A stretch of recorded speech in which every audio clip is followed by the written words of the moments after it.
I wanted to put out this quick video in support of the Rolling Stones article that came out a couple of days ago regarding Mad Moronic Matt Shea, the state representative up in Washington, and his ties and affiliation with Ann and Barry Bird, who are part of the Christian Identity movement, which has changed names a couple of times. These people are anti-Semites.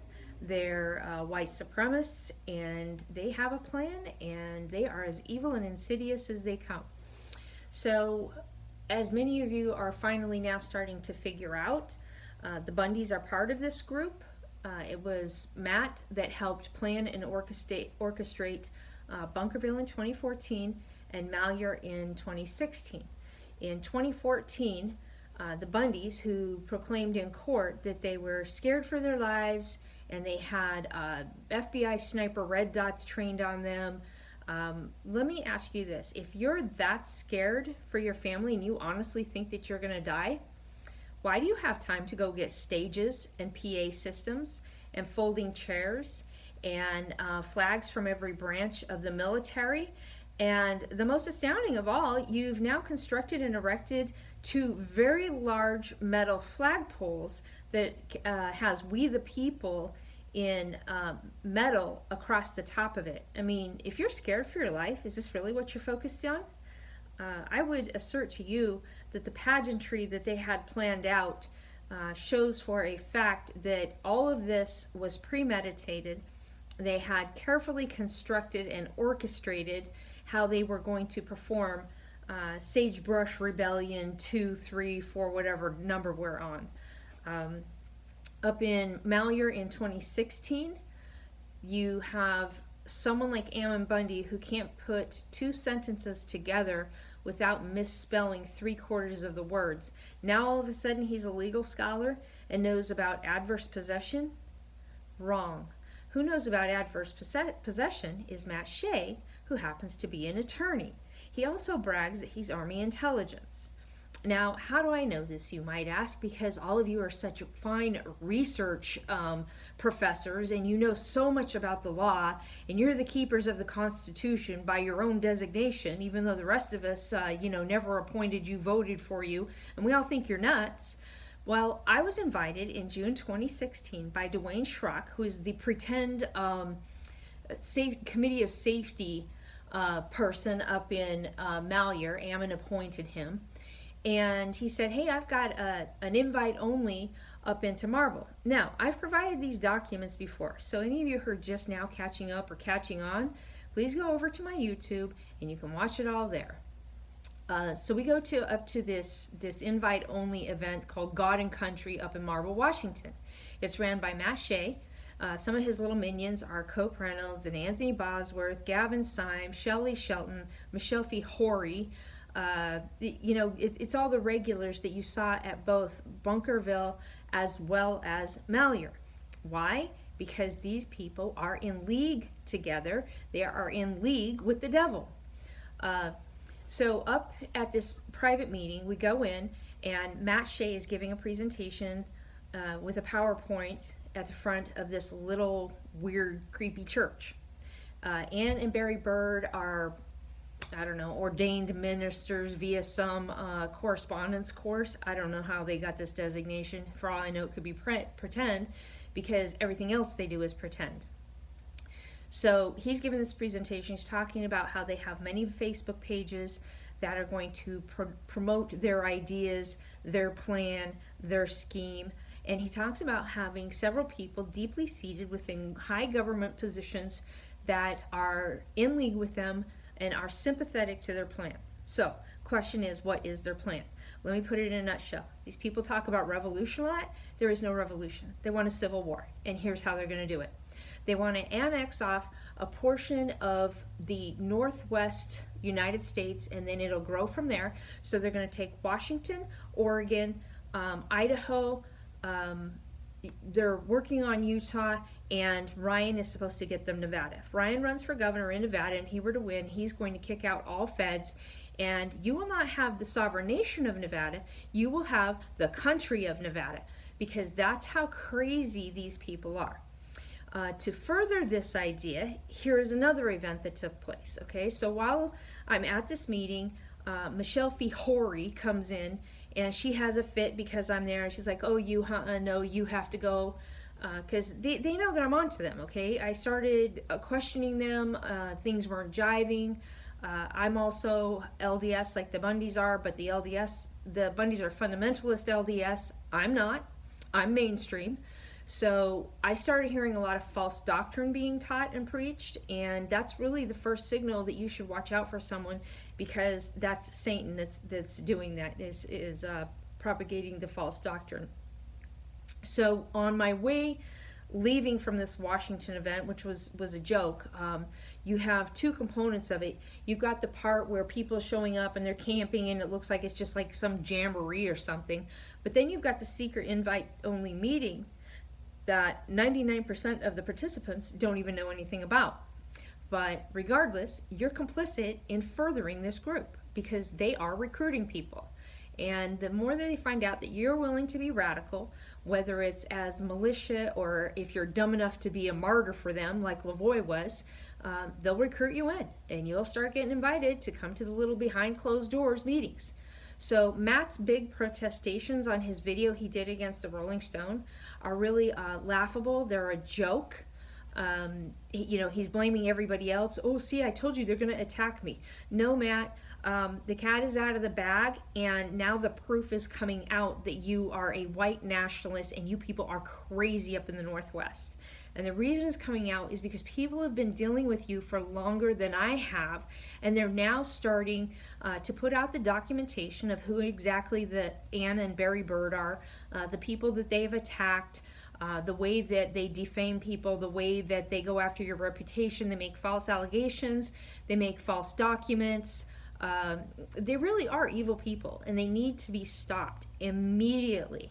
So one of the other ways that they're furthering this idea of taking over this land, as I had stated it again in another video, is I went with Tom Davis and we met with Bill Good, who's a Scientologist. He was at Bunkerville. Cliven had called me out to the melon patch many times, asking me questions. Well, how do we do this? How do we do that? He was trying to utilize my knowledge of the law. He was always very vague about where certain documents came from, who was putting forth certain ideas. You have a lot of the sovereign citizen movement that's also part of this. It attracts nothing but scum, and that really should be your first clue that they're evil. It attracts nothing but scumbags. Many of these people have now been revealed and you've found out what their true character is, but yet I still have some of you idiots coming at me. I've done nothing but tell the truth from the minute that I got involved in this. I will continue to tell the truth. I will not be intimidated. So Matt Shea, do your best. You're a joke. Matt and I had met after they kicked me out of this meeting. He was trying to do damage control. Dwayne Schrock was in attendance at this meeting. So if anybody wants to validate it, go talk to Dwayne Schrock. He's a jerk and a thief, but I think he might actually tell the truth on this because even he was a little astounded at the time. In a 45-minute meeting, Matt asked me no less than 9 times to retract anything negative that I had said against COWS, his coalition of Western states. I refused. I asked him very pointed questions about why Gavin Syme didn't show up when Ammon had stated that Gavin Syme was supposed to put out all media correspondence. He was supposed to be the Facebook person, the video person. So basically we're talking about an AV person here. And Gavin never showed up. He didn't do it. So Blaine Cooper is the one that actually had to start putting out these videos and stuff. So that tells me that Ammon had the support, the backing of Matt Shea. He learned about adverse possession from Matt Shea. Matt threatened me during this 45-minute conversation, basically letting me know he was going to destroy me and destroy everything I said, and he did it quite effectively. I don't think he counted on me not being scared of him and continuing to speak out against him, and he certainly underestimated the power of truth. So at the end of this meeting, when he didn't get what he wanted, he had this little evil glint in his eye, And he said, so tell me, is it true that you and Lavoie were involved at the refuge and you were showering together? I'm like, what? Yeah, Lavoie was not someone I would have been attracted to. So I find this vastly desperate and quite the reach. But nice try, Matt. You're such a loser. So anyway, disregard anything that Matt says because he has a hidden agenda. The agenda is being furthered by the fact that when we were getting ready to leave Oregon, this was all during the Father's Day thing in 2016. I stayed with Tom Davis and his son Hunter one night, and he says, hey, why don't you come go to a breakfast with us that we have the next morning? We gotta go meet Bill Good. So we go down to this truck stop, and I'm not a fan of Bill to begin with because he's kind of a weaselly type of guy. Doesn't like to answer a lot of questions. The dude was so broke he couldn't even pay for a $7 pancake breakfast. Tom had to pay for it. So Bill's big idea is that, and this is all coming from Matt Shea, this is how they're going to take over and create the country of liberty. Right now they're just calling it the state of liberty. It's much more than that. They're going to be the country of liberty. So Bill wanted Tom to talk to other ranchers and get them to donate X amount of acreage to this project, and then they were going to protect it and declare themselves a sovereign nation and enforce their own set of laws via provost marshals. These guys are so ridiculous. I don't know how some of you people even follow them. I mean, I have told you time and time again, Sherry Duvall is Matt Shea's little propagandist troll, her readout news. I mean, seriously, how many of you have I told, go look up what the definition of readout is? It's a military term, kids. I mean, come on. You honestly think this fat little old crusty lady is going to come up with this term readout? What does she have? A 6th grade education? Start using your noodles, okay? I know a lot of you out there are big Q fans and he always tells you to do research. Well, you need to start doing research and quit being a Bundy sycophant and part of the cult, okay? And you need to start giving up the information that you know so that these people can be exposed. Because all of you are nothing to them. You're tools. That's why you don't know what the grand plan is. That's why you're not cut into the secret meetings. That's why you don't know who the little puppet masters are that are behind the curtain pulling the string. You're nothing to them, just like Lavoie was nothing to them. Here Lavoie had been dead for like 5 months, and while they're pretending on the surface to console the grieving widow, Matt Shea's sitting here making up salacious lies about her husband being involved with someone. Well, let me tell you, it wasn't me. So if he was involved with someone, I don't know who it was. Maybe they should look at Sherry Duvall. She's more his speed, because he certainly isn't my speed. So after we get finished with this meeting at the Pancake House, Bill was highly upset. He wanted to speak to Tom separately because I had been shooting down this idea of, you can't do this. This is seditionism. You can't go and annex off a portion of the United States, declare it your own. So while they talk about revolution a lot and they come up with a lot of quotes that they steal from the Founding Father and Sons of Liberty and all this, they're not looking at a revolution.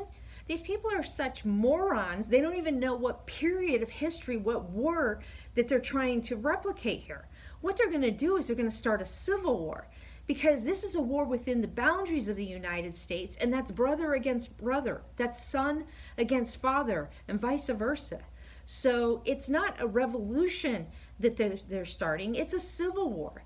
And, I don't know too many people who are in their right mind. They're going to jump on board with this white supremacist nationalism, a perverted nationalism, mind you, not a healthy nationalism where you have pride of country and you want to share that with the rest of this world.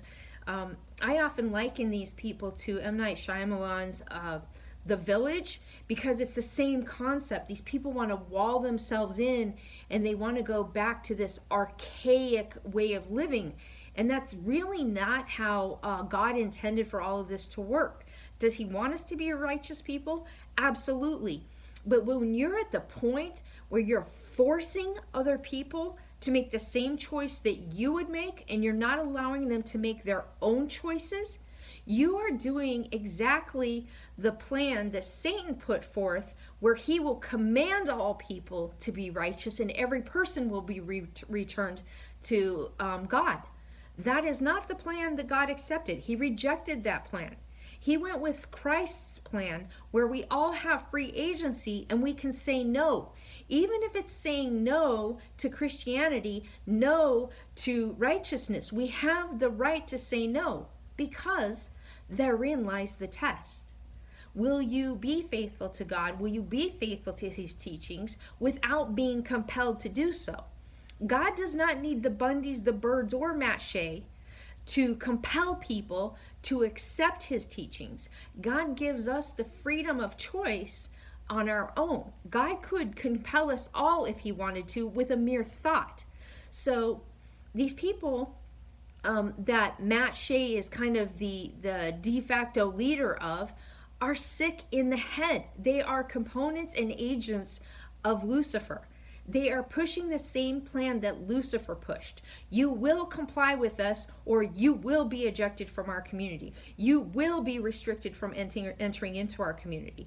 Just like I was. I was not permitted to sit in their audience and hear their grand plan and decide for myself whether or not I wanted to accept it and spread it around to my fellow Americans. I was ejected from the meeting because I disagree with them and I am able to call them out for what they are. They are agents of evil. So, again, I support the Rolling Stones article. Does that mean that I support the Rolling Stones magazine? No.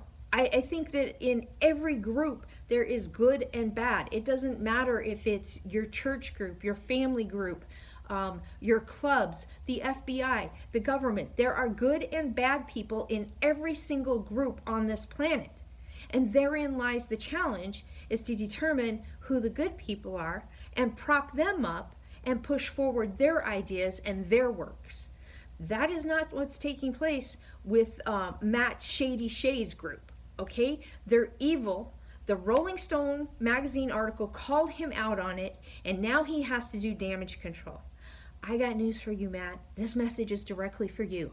You are a punk. You are a failure. Your plan will fail, you will fail, and I look forward to the day when I see you, Michelle Fihori, and all of your cohorts, Shelley Shelton, the Bundys, the Finicums, all in handcuffs. Stay tuned, folks.